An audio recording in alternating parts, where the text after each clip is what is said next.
Hi hello അസ്സലാമു അലൈക്കും.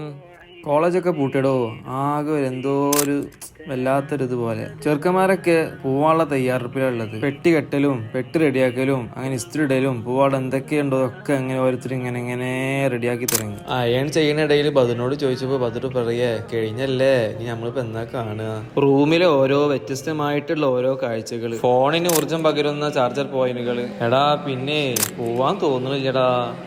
പ്രകൃതി പറഞ്ഞതല്ലേ ഓരോ വേർപാടുകളൊക്കെ, അത് പറഞ്ഞാ ഇപ്പൊ മനസ്സിനൊരു സമാധാനിപ്പിക്കലൊക്കെ. കല്ലൂരഞ്ചര കണ്ടാല് കണ്ണി പൊടി പോയതാണോ പോണേന്റെ വിഷമാണോ എന്നറിയില്ല. ആത്മാർത്ഥതയോട് നിറകുടം പറഞ്ഞതെല്ലാം ഞാൻ ചെയ്തിട്ടുണ്ടേ. പിന്നെ ഓരോരുത്തരായിട്ട് അവരുടെ ലഗേജും കാര്യങ്ങളൊക്കെ എടുത്തിട്ട് നാട്ടിലേക്ക് പോണേന്റെ തയ്യാറെടുപ്പിലായി.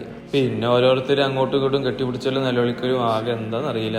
ഇൻഷാ അല്ലാ കോളേജ് ജീവിതമൊക്കെ കഴിഞ്ഞു. ഓരോരുത്തർ ഓരോ വഴിക്കായി മാറി. ഉമർ ഉസ്താദ് പെട്ടിയെടുത്ത് ഇറങ്ങും ചെയ്ത്. ജാസർ ആണെങ്കിൽ നല്ലോണം വിഷമത്തില് കാര്യത്തില് പതറും. അങ്ങനെ എല്ലാവരോടും യാത്ര പറഞ്ഞ് ഞങ്ങൾ നാട്ടിലേക്ക് മടങ്ങി.